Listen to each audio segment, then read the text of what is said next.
welcome to Rivalz Race Chat on an offshoot Wednesday, but that's okay. We're still glad we're here, and glad you're here with us too.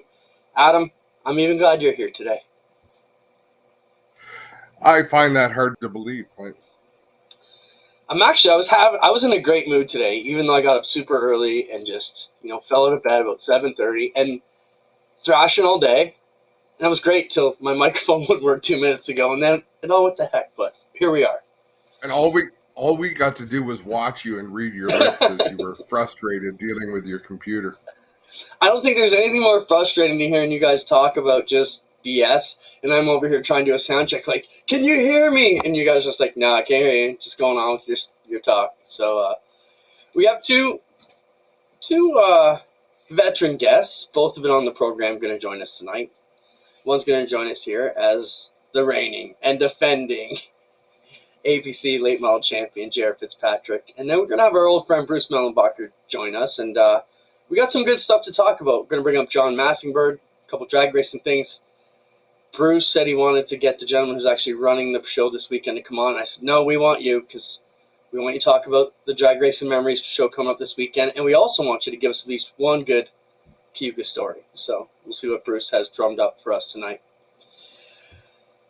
I feel like I steal the show off the top, Adam. Well, you do, but the rest of the time I interrupt you for 60 minutes. So, you know what? I was just looking at updates on Jake Newman, but there's actually a nasty headline out there about Flow Racing that caught my eye. I clicked on the story and thought that's pretty harsh. About the Jake Newman situation last night? Not just that, but it says disastrous Flow Racing effort sees, what's the rest of the headline? Disastrous Flow Racing effort sees high limit opener rolls snake eyes. Wow. Okay, let's get into that in a bit because we do have that coming up later in the program. We've got some clips from that, and the finish of that race is actually going to be a good talk bit. It's going to be also our Burger Barn video of the week. So hang on to that, Adam, because I do want to discuss it. We do have some comments, and even we were a bit frustrated watching it, Dad and I, last night, and even my brother Mike was messaging me during the Jake Newman. And Jake Newman got hurt during the hot lap session, and there was a long red flag, and there wasn't a lot of talk on the radio. We'll talk about it coming up, though. It's going to be a good chat. You're going to like this one, Adam. I want your opinion on that. That's where cones from nowhere come in, Conegate. A cone came in the last lap, and they threw a yellow. Maybe they should, maybe they shouldn't. Where'd the cone come from? So we'll watch the video, and you can make your own assessment on that. We'll talk about Bristol's dirt, keep it dirt or not. Some of the way they're running the show over there, we've got some good topics I'm excited for tonight. And wave around, get caught up. We've been off for 2 weeks now. Last week you watched the Motorama special, hopefully. And let us know what topics you want us to get caught up on. If there's anything you need us to discuss, we'd love your comments and questions. Let's jump into our first situation, Adam. I see he just left us now. Geoffrey Fitzpatrick is about ready to join us here. He'll be back. There he is.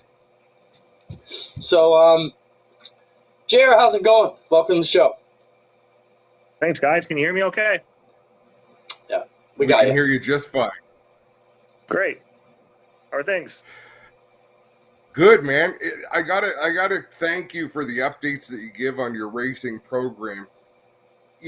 A lot of people do social media. A lot of drivers do a good job and they try to keep up with it. Some drivers are on the other end of the spectrum where there's more demand for what they're up to.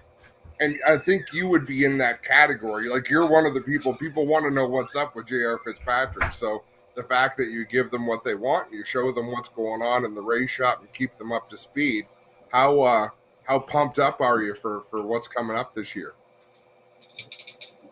Yeah, I try to do my best to keep everybody up to date. Obviously, when I had my Facebook shut down there, I still, right now, I've lost a bunch of those people who've been following me. So anybody who's on this show, just letting you know that I do not any longer have a fan page. It's now just a personal Facebook page, J.R. Fitzpatrick. And I try my best to keep everybody up to date to what we're working on. But yeah, no, I'm excited. The APC car is taking shape. It's looking good. We're going to do a kind of a new scheme. Just add a little bit more color to it. But in terms of changes, other than the minor rule changes they did this year, we're pretty well set to go. Jared, maybe just let the fans quickly know what is that rule change. So a couple years ago, when those new bodies came out, they were built and designed to be 79-inch total width. APC forever and late models all across Ontario were 80.5, so that's our tread width and our body widths. So APC, once that rule came out, they decided, look, guys, in 2 years, everybody's going to be 79, because the guys who are running the older style bodies, so the non-Camaros and Mustangs, etc., would have been potentially 80.5 tread width. That's what I was last year. So this year they just narrowed that up, keep everybody the same, keep us the same with the US side of things as well. Do I think it's going to make a game changer? No. I mean, I just don't think it will. I mean, I do know some guys out there who had the older bodies, who won races and were narrow tread width. So I don't think it's going to be that big of a deal. Just some rims, and we got to change a couple suspension pieces, but not a big deal. And I know, JR, we talked about this the last time you were on the show with us about last year. Your focus was the APC series. Years past, you've done a ton of racing anywhere you could go. If all goes to plan this year, how much racing are you going to do? I mean, again, I'm trying to just focus on the APC tour because the tour is so close and so tight. You need to be all in, right? That's why I sold all those cars, because if not, you'll just get out to left field. I mean, just taking my program down to one car made a huge difference in preparation. It obviously was stout everywhere it went. But in saying that, there are some specials I'd like to attend that are drawing some interest, of course. And I'm really hoping at the end of the year I can venture out to where I haven't been before and try some other events I haven't attended. But I think what we're going to do is just see how the year starts, make sure everything's in one piece, and just see what we can do. Obviously, I'd race everything, every weekend, every day if I could. I'd have 6 cars here if I could. It's just, at some point, I guess I need to grow up. No, you don't. Your kids will keep you young for a while. Jared, let's talk about that. I was thinking about today what we were going to ask you. One of the questions I thought of, so I'm a young kid. I'm 15. I aspire to come up through the racing ranks. I got parents that are supporting me. We're not rich. What's your advice to me to make it? Well, I mean, I guess it just depends on, what's your end goal. I mean, I know a lot of people are always, I've listened to some interviews of some young kids saying, one day I wanted to make NASCAR, make it the Cup, et cetera, which is always great to have big dreams because, that's, as a kid, they always want to do that. But I mean, everybody and anybody in the racing community will help anybody who's new to the sport. There's so many great classes to start in. I mean, obviously the bone stock is a class that has really drawn a lot of attention. I mean, I believe Delaware has like 50 cars on a regular night. It's cheap to get started. I don't know enough about dirt to really say what to get in. I mean, you would know best. But, even mini stocks, I don't know, they're kind of falling off the map, in my opinion, because I think everybody went to a bone stock, because a mini stock basically turned into a Thunder car. Thunder car turned into an old late model back from when I started. So really, the mini stock's kind of the oddball out, in my opinion. But I've had a couple people ask me, and I just say, look, all I can say is just don't go broke doing it. I mean, because that takes a ton of the fun out of it. You got to make sure you run what you can afford, because I promise it's a lot more fun when you don't have all the money on the line. That's great advice. Yeah. JR, how hard was it for you? I mean, you had as good a start to a stock car racing career as you could have. You won a national championship. You had the opportunity to go and race in the higher levels of NASCAR, Truck Series, Xfinity Series. And then you didn't, right? And then that was over. Was there an adjustment period for you? Because I've been impressed with how comfortable you look in the role that you're in. You're someone people can look up to. You're someone who will come out and put on a great show every time you're at the track and give it 100% every time you're there. But was there long from the time you left the NASCAR ranks that you had to find your fire again? So it's funny that you bring this up. So I've told a few people this. And so, I mean, how do I say it properly? So I grew up around a professional race team. So I didn't realize, what the Saturday night ranks were like or the Friday night ranks were like. I didn't realize the amount of work and effort a lot of teams at, let's just call it grassroots level, put in just to get to the racetrack, right? Because I walk down the hill in this farm and I walk down to a shop where there's a 7-time CASCAR Super Series champion in there. There's top-notch mechanics. I mean, one time we had 4 or 5 guys working here full time. So my appreciation for short track racing wasn't as strong as it should have been at that young age. I think I would have been better if I had a little more appreciation or knowledge. It's just what I grew up around. I mean, everyone who I talk to, when I tell them my background, they say, oh, that's just money. Well, maybe it is, but it's smart too at the same time, because my dad, instead of putting me into a super stock, he figured, why would I put all that money into building another car, setting a guy with him, meaning me, because my dad worked an awful lot, was never really around. So he'd have to send someone with me. Instead, he just put me in a late model that he already had here, which I have back, but him and Donnie Thompson used to race Florida with it. My dad raced Sauber a little bit with it. So they put me in that just to learn. So I never got to experience the stepping stones of racing until after I went to, like, say, Nationwide or Trucks, because when I left, or when it ended for me, I was bitter. I was pretty angry about the whole way everything worked out in terms of sponsorship, management, et cetera, et cetera. So I had a bad chip on my shoulder for many years and didn't really understand how good I had it, really, until my dad made a decision that we were not going to go Pinty's racing anymore. And the biggest eye opener for me is when I walk down to that shop, everything's gone. So when I just said I walked down to a shop with 7-time champion, top A mechanics, 4 or 5 guys down there, big hauler, tools, like just everything you can imagine to go racing with. And I walked down a week later and it's all gone.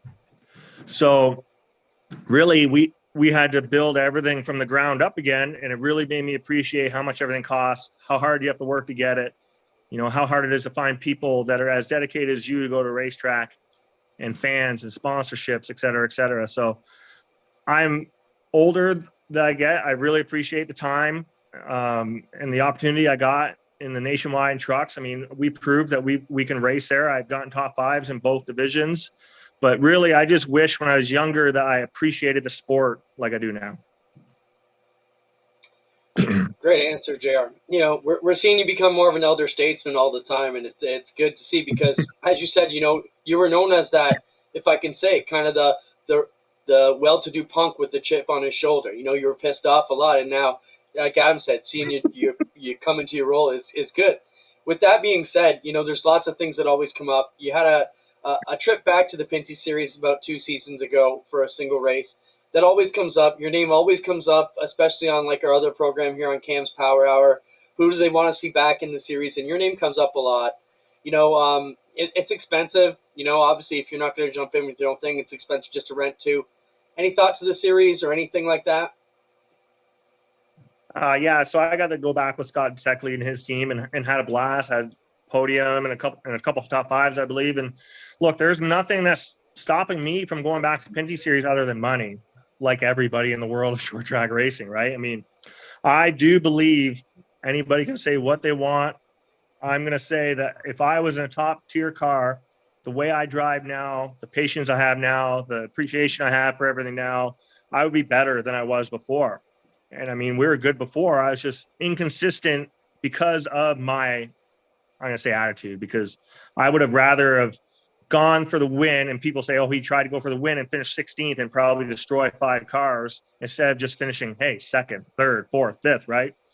So I think if I ever had an opportunity to go back, I think I'd be in the hunt, because road racing, I love road racing. And really, I felt right back at home when I jumped in those cars a couple years ago. And hey, the only thing I'd have to get used to is dirt again. And I got a few buddies who are racing dirt. Maybe I can get used to that again. So yeah, I love the Pinty Series. They're doing really well. I see the car counts are going up. The excitement's going up because they went through a bit of a drought for a while.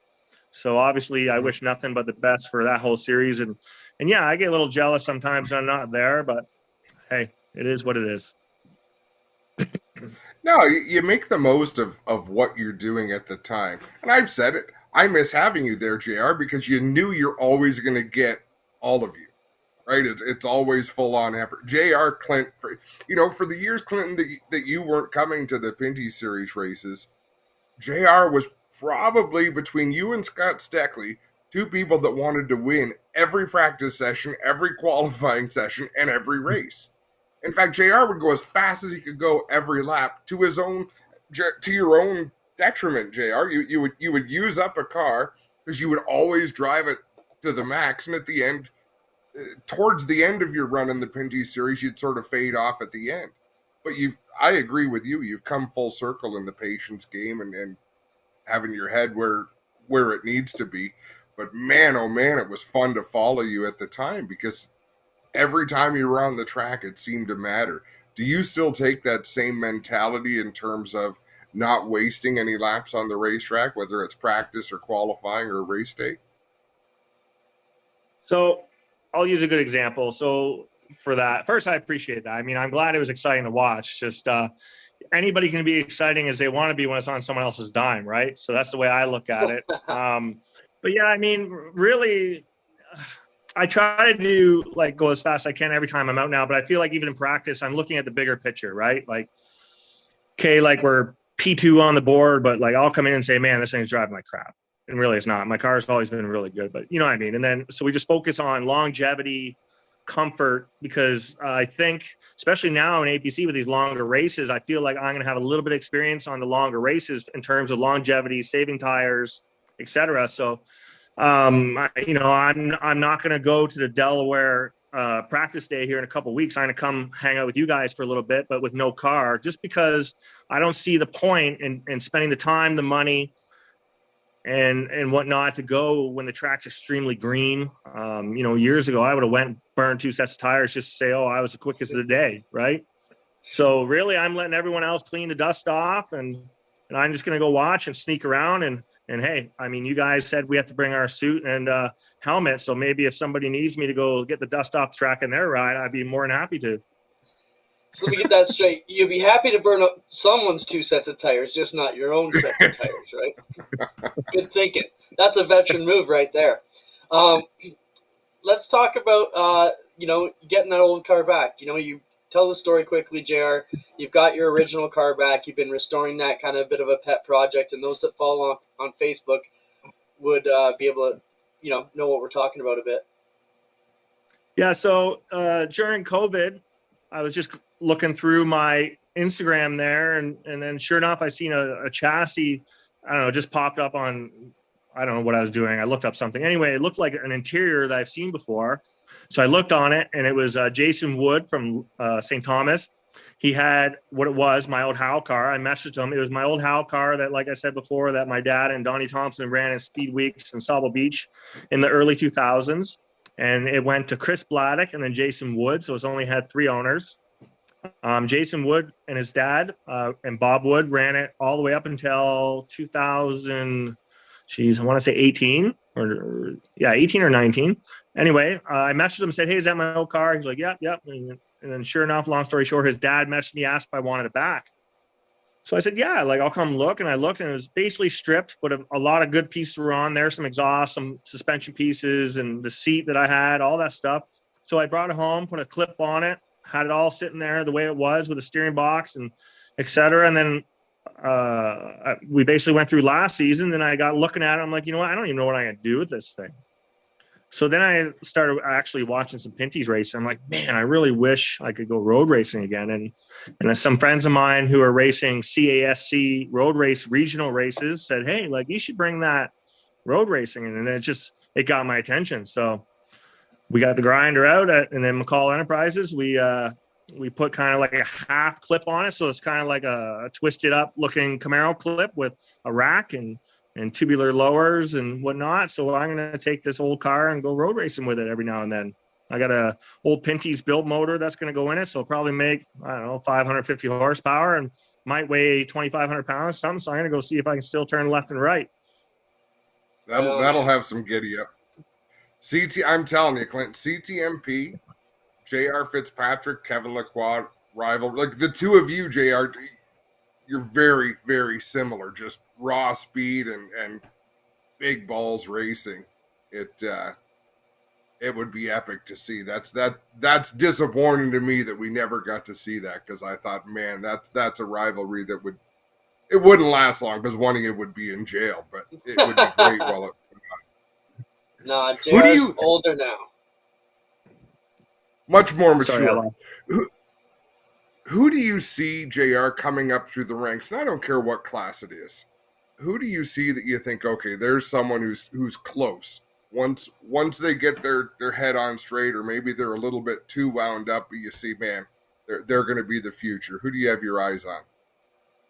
So I try to watch all divisions, but I'm just going to stick with APC, and I know they're not going to like this because we're on zero talking terms, but I've really said it before, and I don't care whether they like me still or not. But Jake Sheridan, obviously Kyle Steckley, but he already has a cool head on his shoulders. That kid's going places. But I really do think, and like I said, it burns me to say it, but I think Jake Sheridan has a ton of potential. But he is just like me when I was 20, 21, just all out, and just he's kind of, in my opinion, he might just because he doesn't like me, but he's a little ignorant right now. And I think once he gets past this stage where he just saves his stuff a little bit and stops being a little ignorant 20-year-old, I think that kid is going to win a ton of races. He's going to win a championship.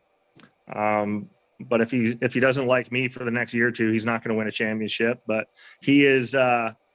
I've always liked them, whether they don't like me or not. I'm telling you guys this because I know you guys like the truth, and that's my honest truth. I really think he's got a ton of potential. It's just, man, get over it. I think we need to end it right there. Adam's been waiting for a driver to come on here and cut a wrestling promo for 4 years, and you just did it. Thanks, JR. We'll see you on the 20th of May at the Sunset Opener. Glad I could help, fellas. I'll see you then. Thanks, man. Thanks, JR. Ciao. Sorry, I had to let him go, Adam. I know that you were just like, yeah. Right? No, like you know that? what? It's his truth. Now, I happen to think some of that is the truth, right? I see what he's saying about Jake Sheridan. I won't go as far as to say ignorant, but I'm not on the racetrack with him. But I see it. Like, you see the talent and the unwillingness to ever back down. Like, if you hit me, I'm hitting you twice as hard, right? And it's fun, but that's what you mature out of. And once you're done, you've really got your racecraft down. So no, more people should call it like they see it, Clinton. And I think it's up to people like you and I who are calling these races at these races.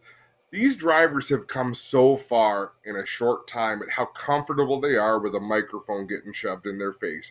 Gone are the days where you can be Mark Martin and say, I was just biding my time. Shut up. No disrespect to Mark Martin. It worked for him at the time, but we're not there now.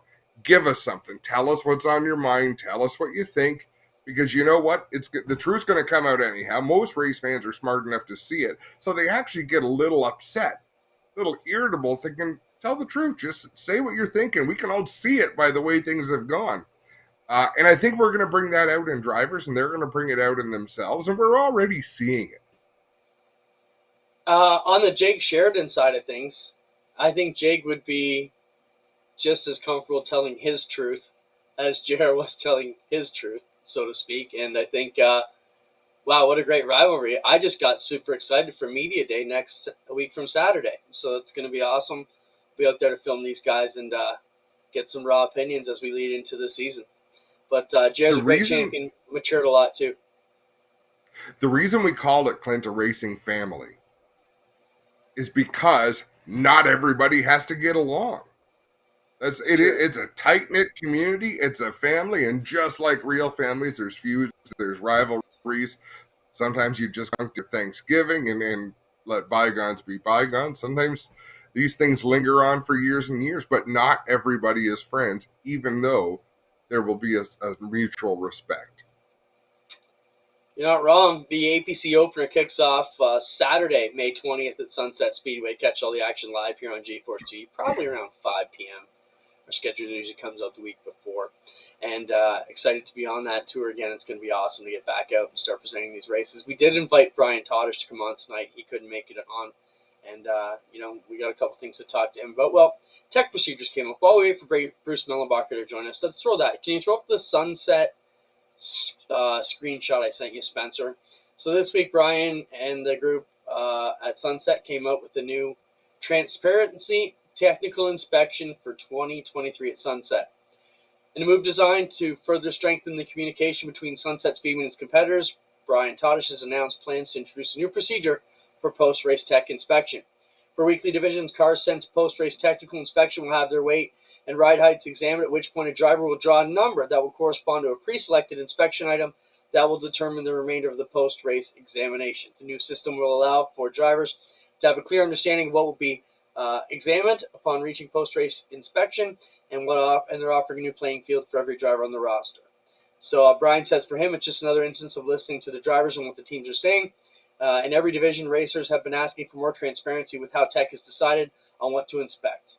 We saw this as a perfect chance to change things up a bit and give drivers a more clear and concise system with how they'll be teched. What's your thoughts on that, Adam? I don't have a problem. I love it. I love it. And I love what Brian Todish is doing this offseason. He is controlling the narrative. He's putting these messages out on social media. He's responding to people's comments, and he has turned us down to come on the show 2 or 3 times now. And I respect the hell out of it because he can't control them. Like, he can come on the show and he can answer questions. He's not at the mercy of us, but by doing things the way he's doing it, Clinton, he controls every message that goes out there. He's built huge positive momentum for Sunset Speedway. I don't forgive him for leaving me on red on Facebook Messenger. That's a low-down, dirty trick. But I respect the hell out of what he is doing to lead into the 2023 racing season. In the Adam Ross book of Facebook etiquette, that is the equivalent of a thumbs up, right? The only thing worse is unsending a message. Yeah. If you want to see we me pay taxes. We had that in our group chat for this show where unsending messages is taxed at $20. You have to live with your rubbish, as do we. Bruce Mellenbacher standing by. We don't want to keep him waiting too long, so we'll jump right to him. We still have some great topics to come up, including our Burger Burn Bit of the Week, where we're going to analyze the high limit sprint car finish. It was a wild race, Adam. I know you didn't see it. I got to watch most of it. Late night, but awesome show. Bruce Mellenbacher, welcome back to the program, sir. How are you doing today? Yeah, I'm doing good, guys. How are you doing? Good, Bruce. Awesome. It feels like race season, Bruce. I would have got a haircut for Adam. He wouldn't have got his haircut for you, so don't worry about it. Yeah. Come as Bruce, let's get all the business out of the way, and then we'll talk some fun stuff. So first off, Drag Strip Memories is coming up. Show the flyer, Spencer. Tell us what we need to know about that, Bruce. Well, Drag Strip Memories is on this weekend. It's on Sunday. It runs from 9 o'clock to 4 o'clock and 9 o'clock in the morning until 4 o'clock in the afternoon. And it's at the Mount Hope Airport in the museum. It's the 8th time that Rob Potter and Tony Hayes have done the show, and it's become very, very popular. There's old cars, new cars. The main thing is that it's a chance for everybody to get together and catch up, and it's really good to see everybody. The scrapbooks from the olden days and new days, and it's really a great weekend. Or Sunday. It's on Sunday only, and we're doing the Pro Modified Association is presenting the John Massenburg Award this year. It's been an annual award that we've given out in John's name over the number of years. Bob Slack's got it, Fred Smith's got it, Carl Spearing, Bruce Bigler, Harvey Silverthorne, and 2 or 3 other people. So we're very proud of that, to keep that running in John's memory. He's been gone about 10 or 11 years now. I think it might be longer than that. Can you do our viewers a favor? Because I think that's a name that a lot of people might not be familiar with what he did for our industry. Well, I guess if you're asking the question, I need to do a little background on it for you. And there's a story there. When I worked for Bob Slack in the 80s and 90s at Cayuga Speedway, he came to me one time. And if you guys remember back, and I'm sure you will, and most people will, he did specials only at that point. When I started at the track, he did the Molson 200, the Molson 300, and that's all he did. And once I got there, we expanded and we did the big rig race. He came to me, and once we had all 3 of those things going, he said, well, it's time to expand and do some more stuff. So he said, what do you know about truck and tractor pulling? I said, I don't know anything about truck or tractor pulling. He says, well, I need you to find out and learn as much as you can because I want to do an NTPA truck and tractor pull. And Bob did one of those at the Speedway back in the 70s. It was very, very successful. So I called a friend of mine. His name is Woody Hatton. Woody Hatton was the editor of Superstock magazine. I don't even think it's around anymore, but Woody was the editor of that. And he was also the editor of Pulling Power magazine. I called Woody and I said, I need to be brought up to date on truck and tractor pulling fast. He says, you need to come to Virginia Beach this weekend because the NTPA banquet's on. So I hopped on an airplane, went there, sat down with Woody at the table, and I met this guy sitting across from me. His name's John Massabert. And John pretty much knew who I was, and he was selling booze at that point. He worked for McGuinness Distilleries, but he always had a love for drag racing. He used to hitchhike to Dragway Park back when he was like 14, 15 years old from Toronto. And John and I hit it off real well, and one thing led to another. And then we decided we'd go to this marketing convention or marketing seminar. I think it was in Chicago. So we went to Chicago. We sat through that in the morning, and then we came up to the room at lunchtime, and we decided that we'd start a company. We didn't really know what the hell we were going to do. But anyway, we thought we would find sponsorship for teams and then collect a percentage, like how many people tried that deal. It went okay, but it wasn't great. And Bob Slack, he said to us, he said, well, since you guys are all full of everything in vinegar, why don't you look after my TV property? So that's what we did. We started Raceline Motorsport Television. It was on TSN. First couple of years, all we did 2 or 3 at Cayuga Speedway. Then over the years, it expanded, and we did drag racing from Calgary. We did rallies from the East Coast. We did Tom Curley's ACT tour for a few years, and we did pretty much everything that had wheels. We got on TSN. Back then, there was only one TSN, so it was quite an accomplishment. And also, when we did that, John and I and Eric Thomas always felt that there was a need for a motorsport program that would give out results on the weekend because there was no internet, no cell phones, basically. And if you wanted to find out who won the Indianapolis 500, you had to wait till National Speed Sport News came. If you wanted to see who won the Gator National Gainesville, you had to wait for National Dragster. So that was 31 years ago. We started Raceline Radio, and it's still going. Eric Thomas looks after it now. During that period of time, John did dirt tracks. We started Snow Tracks Television. And John was I guess he was just a motorsport fan. And he gave everything he could back to the sport. We just want to carry that on, carry his name on. I mean, when I was a young announcer coming up, John didn't owe me nothing. I mean, I was just another runt in the bunch, and he always treated me with great respect and was super cool. I mean, was just a guy who treated everybody like a king, and he was a beast of a man. I mean, John was another guy with those walnut cracker hands. He'd bust your wrist straight off with a good handshake, And then, I ended up working with Eric Thomas for 10 years at Merrittville when I was a young announcer, so I cut my teeth with all them guys. Bruce, before we let you go, I want to talk about a post you made because I was, creeping your Facebook today to get some stuff for the show, mainly to find the thing. And you were talking about Easter weekend, Saturday was when the cars would go out around the community to promote the drag races. So we got a couple pictures of that. Just, talk about how things were different back then, trying to get the word out before the internet and stuff like that. Spencer, show the pics. Yeah, well, what we did back that was back in the early 70s, and my dad's got to take credit, my dad and my mom, for that. And we raced every Easter weekend on Good Friday and Easter Sunday. And sometimes it was good, sometimes it was bad. I don't know if you got the picture of the snowbanks on the return road. But, we went through a lot of bad weather. But then again, you know what? Look at the weather that we got this week. And we knocked them dead a few. But all the show cars, and I'm talking about Shirley and Bill Jenkins and Garlitz and Gary, we had all those hitters in Jungle Jim Lieberman, and they raced at the track on Friday. They all stayed at Gulliver's Travels, which probably a lot of people don't remember unless they're a little bit older.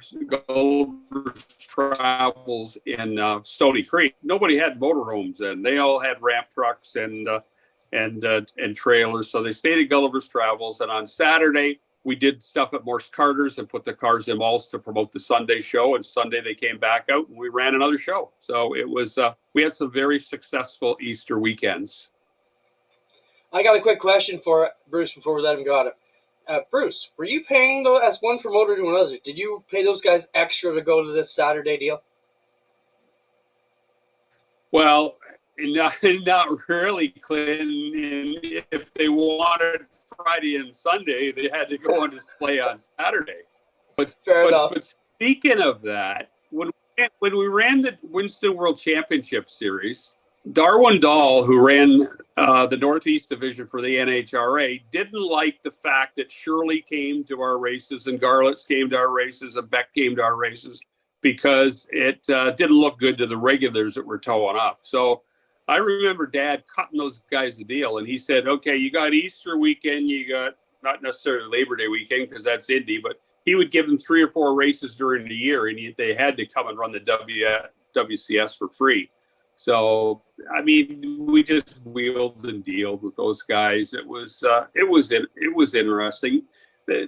Nobody deals with Don Perdome and John Force and these guys anymore. It's just it was in our time, right? It was really exciting, and that's what this Sunday's all about too. It's just reminiscing about the past. And the only bad thing about drag strip memories is every year we lose somebody, or we lose 2 or 3 people that don't come back the following year. So that's why I like to be as much involved in the show as I can, to see so many people and reminisce about the past. You know, I'm pretty good at that. It seems that way. Well, Bruce, good luck to you. Have a great day on Sunday, and I look forward to seeing you at the races. Sounds good. We'll get out there this year for sure. Thanks, Bruce. Have a great night. Thanks for having me. Always great to talk to Bruce Mellenbacher, veteran promoter, and one of those guys who's done it all in the sport. So always got a good line for us. I don't know, Clinton, if I will ever be a good storyteller. Like, I think you make your career telling stories. Yeah, but it's in the right now. When it comes to reminiscing, there's some people that just spin a great story of back in the day and painting that picture. I don't know. I think I do okay with what I do, but I wish I had a little bit more of that in me. I could see that a little bit. Let's jump into our talk about the High Limit Series. So Kyle Larson, Brad Sweet got together with Shane Stewart at Lakeside Speedway last night. They ran their new 410 series, $50,000 to win with some extra tricks and cards up their sleeve, let's say. One deal was a dice roll, Adam, where whatever the 2 dice added up to, so this was for the 2 front row starters, the pole sitter got first choice. Whatever the dice added up to, so between 1 and 12, if you chose to take that, you got another $1,000 added to the 50 for every spot you passed. So if you were a pole sitter and you took the dice roll challenge, went back to 12, you could win $62,000 instead of 50, which was kind of a neat wrinkle as they're trying to do different things. This brings up your topic about Flow getting just absolutely slayed for their coverage. I thought for that series, if they're trying to compete with what the Outlaws are putting out now in Dirt Vision, it lacked some luster, definitely. My biggest beef was during hot laps, and we'll talk about this situation. Obviously, tough week for the sprint car world. You know, we lost Justin Owen in a wingless sprint last weekend or over the week. And then, you know, scary incident last night during. So, Spencer, the series of tweets I sent you today, throw those up. So, first off, we're watching this, Adam. You know, you walk away from hot laps. Nobody's really paying attention to hot laps. And I'm talking about the people in my family. So my brother Mike was at his place watching it. Dad was upstairs. I'm in my office. We're under red flag. Well, they got total radio silence. So all the microphones are off. So right away, we're all hitting our screen. And of course, they're not looking at the crash scene. So you're looking away for, geez, it must have been 20 minutes at least with no talk, no nothing. We knew something bad had happened. We didn't know who it was. You don't know what's going on. It was really eerie and in a bad way, to the point that my brother Mike started sending me tweets. So send the first one I sent you. We ended up going to Twitter. And Mike said, he sent me this. For those following Lakeside, just got word that Jake Newman is alert, talking to paramedics, ambulance and fire truck on the scene after he flipped hard in time trials. Life flight is on the way too. We'll provide further updates when we hear them. So the series didn't off to a great start with the major injury to kick the series off, right? But the delay was painful, Adam. And as announcers, I think, what would we have done there? But I thought they needed to say something. Do you want to jump in before I continue telling the story? Same as we talked about earlier in the offseason, Clint. You have to have a plan, and the plan can't be silence and point the camera away. Let me stop you there, because we like a good fight. Do we really have a plan? We used to have Omaha. That became a freaking joke between us, because that was our safe word if something really went wrong, and it became the running joke. But seriously, you know what our plan is? My plan is you and Greg in the booth, who know what to do. And we haven't talked about it, but I trust you guys are going to do the right thing. And so I'll tell you, Spencer the truck will know how to do the right thing. Yes. Every 30 to 45 seconds, you've got to come in and say, responders are on the scene, talking to the driver. We'll have more when we can report it. And then go back to telling a story. And you got to be careful, right? So Greg and I, let's say it's Greg and I in the booth. We've got to talk. You don't want to talk about something that's too celebratory. You don't want to talk about something that's too morbid. So if you would look for the most mundane. Right. You can't tell a good joke or anything at that time either. Right. You're going to break it down to the bare bones of something and talk racing. Maybe you'll even open the history books and talk about race wins. Again, every 30 to 45 seconds you're coming on. Folks, we appreciate your patience. What's most important here is the health and safety of our drivers. When we have an update, we'll get it to you. Go back to your talking. Right? It matters. It matters for so many reasons because silence is scary. Were you at me at Jukasa when they had a code? What was it? Code Black? I think so. I didn't know what the hell a Code Black was. It was when the Oscar Hot Rods had a bad wreck on the back straightaway, and it would not have surprised me if someone had been gravely injured in that wreck. Then all of a sudden you're hearing over the radio, Code Black, Code Black. And it shocked us. We didn't know how to handle it. I forget, I think Code Black was their word for all drivers are alert and talking to us. I go, what a stupid code. Code Rainbow or Code Yeehaw. Like they're all okay. Not Black. Well, so let's go on with the story. So it went on, they got on through the night. They got the driver out there and showed the next tweet, Spencer. So this is Jake's mom. His dad and I are headed to the Kansas City now. Jake's in the ICU and he's stable. The doctor said they're going to keep him overnight and run tests again tomorrow. We can't thank you all enough for the outpouring of prayers. We'll update you again tomorrow. And then we got this message today, which was amazing, which is quick but very encouraging update on Jake.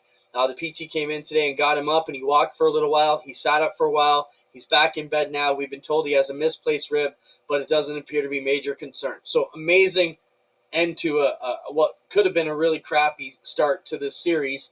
So, that was a good deal there. But, yeah, just craziness. And I thought at the time we were all frustrated. I'm assuming that's probably a good portion of where the write-up you started the show off, where they were getting roasted for the coverage, probably had a lot to do with that situation as well, And it's on frontstretch.com, which I thought was a fairly legitimate news source. It's funny because I was reading Flow headlines about that event, and that was not one of them, obviously. So let's look at the finish now. This will be our Burger Barn video of the week. So this race was awesome. This was Slide Job Cities. Comment if you guys seen it. Let us know if you think it. I thought the race was wicked. It was a late night, though, Adam. I mean, I don't know. It was going on midnight. I don't even know. It was a late night. Way later than it should have been, okay? Took way too long for a two-division show. Even notwithstanding the injuries. But let's roll this clip from where I told you from about the 2-minute mark, Spencer. So Rico Abreu's leading here, Adam. Tyler Courtney was fast to start the race. Rico took him away. Now we had one car, Chase Randall gets slow. Rico almost hit him. We thought he did. Now Rico gets a flat under the yellow. So Rico's out now. And this is 50 grand with 5 laps to go, and Rico was kicking their ass. So Gio Scelzi now takes the lead. Hot Sauce takes it. And this is a good run. He had a good run. Watch these slide jobs. Nice. It gets That's wild. a couple of young guns. Whoa! Gio crosses him over, 4 to go. That just brings Courtney back into the mix a little bit closer as well. Okay, so race is going. Great battle. Watch the battle for second and third that starts to ensue here. Carson Macedo comes in the picture. It starts to get really good. Now we still have 4 laps to go, Adam.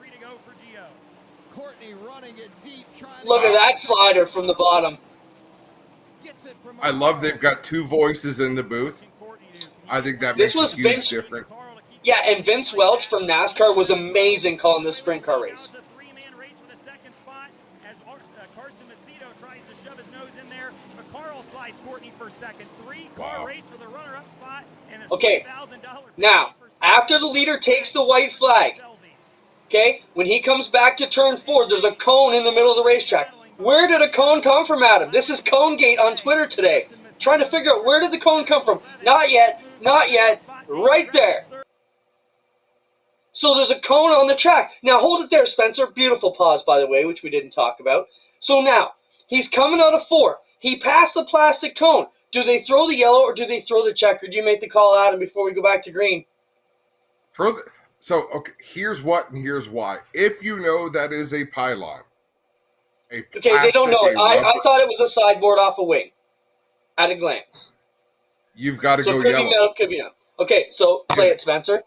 But it's all about hot sauce. Gio Scelzi out of turn number 4. No, we go yellow. Debris in turn 4. Oh, my word. Oh.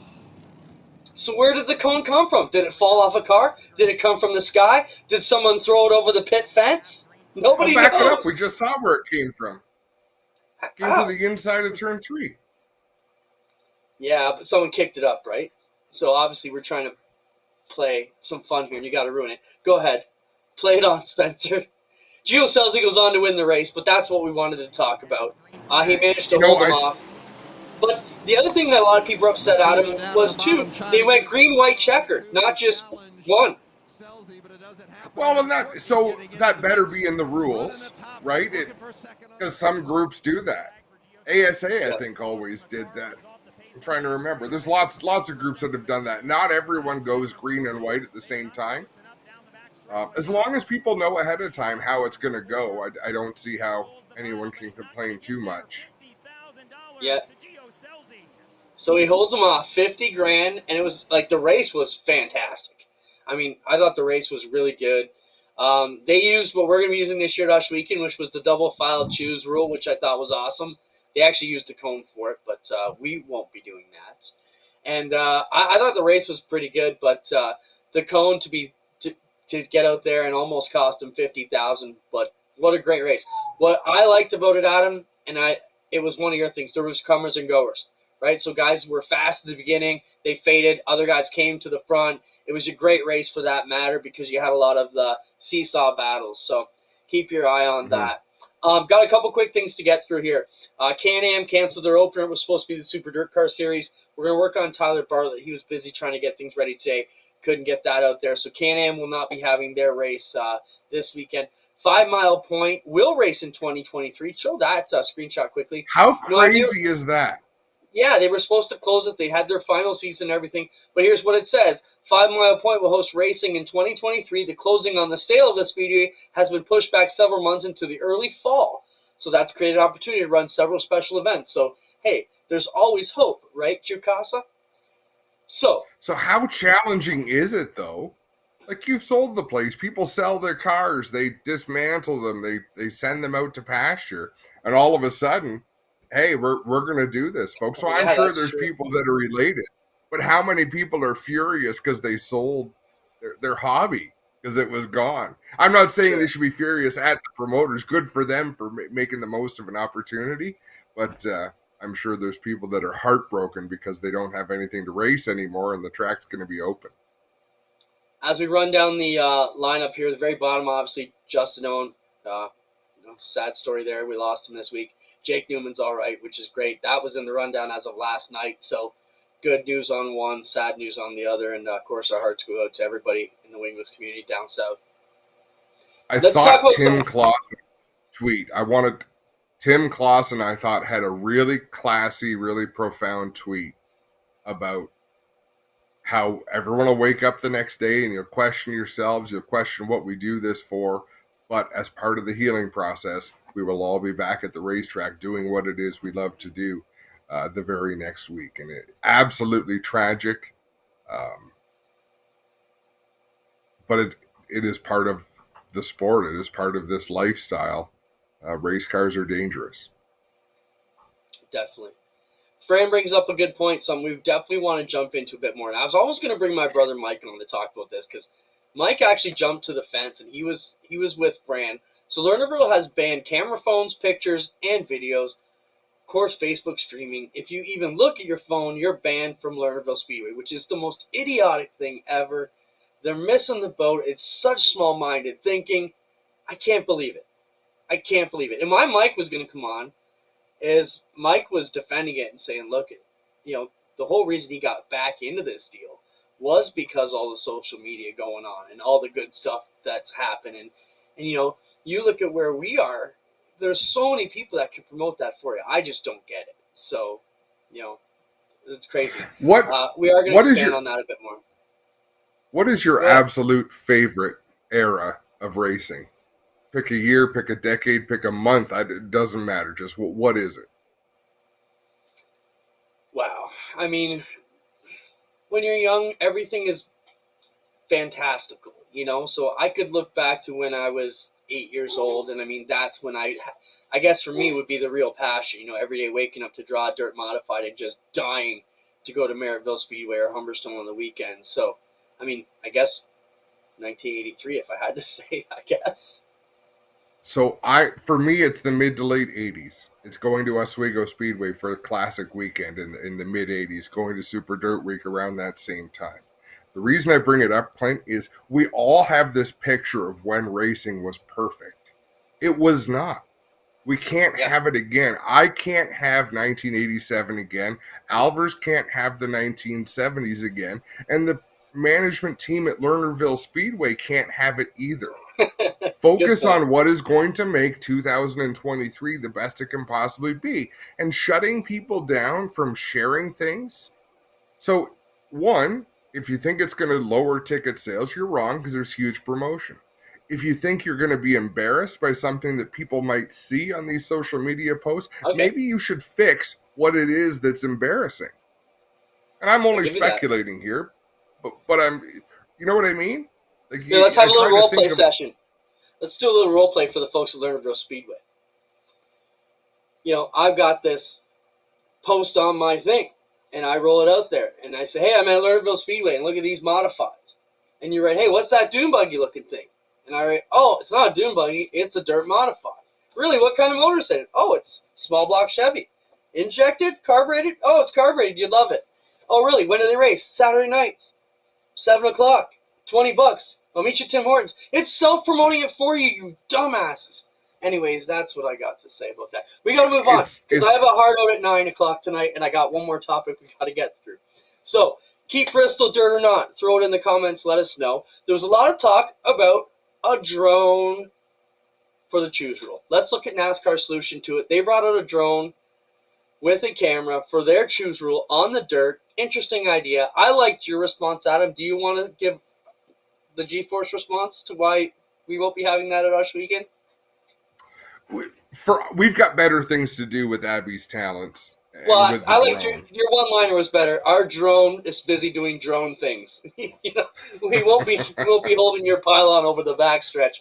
In talks with Doug Leonard today, realistically, what I see us doing is using this. We sold the restart box at Rush Weekend this year, the Cargo Ease Restart Zone. So when you come through the Cargo Ease restart zone under the white flag, Doug's going to make your decision, and you'll have to choose by the time you get back to the line, most likely. So we're going to find other ways to not bring more people out, more cones, more procedures. We're going to try and keep it as simple as we can. Yes, people aren't happy with NASCAR doing this stuff. They didn't love it last night's sprint car race. I'm in favor. We're going to go for it. I think it's going to be super exciting. Let's talk. Don't get me wrong. I thought the drone was cool. I thought, great good idea for them. They did something unique. Good for them. If we had NASCAR's budget, we would have the drone too. But like you said, our one masterful drone is doing masterful drone things, and they don't include holding a camera and a cone over the back chute. One thing that did get brought up in the discussion for the NASCAR Bristol race, Adam, is they let them be sprint car style racers. They let them 360 and keep going. Why can't we have that on the short tracks more? When someone spins out at Martinsville, why can't they not jam a gear and get going? If someone gets too assy on these short tracks on the pavement, they're throwing the yellow. Let them get it back in gear and race like you did on the dirt. Are you with me? One of the challenges you've got, Clinton, and I'm not one to make excuses. When you spin out on a pavement track and you run the potential of flat spotting tires, it's not as safe as it was the lap before. So the dirt surface is a little bit different, but I totally understand what you're saying. People should use judgment. I call bullshit on that, because your flat spotted tires are not going to prevent you from being more of a problem in that situation. You can grab a gear and drive out. Yeah, your car might, but you're going to get going and get moving and drive your ass back to the pits. But if you take off and get going and it's still under green and you try to drive too fast and cut a tire and knock the wall down, like, I can see it. I can see that there's differences, but I do think I say Brad Moran did a fantastic job officiating that race and race I'm not directing picking. that race. I thought the dirt was awesome. I'm talking in general across North America. Yep. Why are we throwing the yellow when we don't need to on all these short tracks? Why are we having full practice days? Why are we allowing hours and hours and hours of practice just so you can sell more tires? Right? So veterans like Jared Fitzpatrick can go burn up other guys' tires for them. You know? So I'm going to disagree here with Richard and some of the fans. I thought Bristol was a great show on dirt. Again, we're not going to see Terry Labonte and Dale Earnhardt duke it out and spin each other out. We're not going to see that Coliseum full the way it was 20 years ago, 25 years ago. It's not going to happen. What I saw in that dirt race, one, was a very good race, but two, we saw a lot of sponsors on those race cars. How many soap sponsors that you would not have had on those cars if it was a concrete race? But you can't tell me that Tide, Gain, all sorts of companies didn't choose that race specifically for that reason. It is a dollars and cents game. So there always has to be, as long as there is a reason for why they do certain things, I have respect for it. And I do think there's a lot of reasons to keep running that show as it is. Maybe you run Bristol. I'm fine with Bristol racing one time a year. I thought you were going to say maybe you run Bristol backwards. I'm fine with that too. Give her. That's too funny. We're out. Thanks, everybody, for joining us on a Wednesday instead of a Tuesday. It's always good chat. I want to thank Jared Fitzpatrick and Bruce Mellenbacher for joining us, as they always do. Spencer, great job.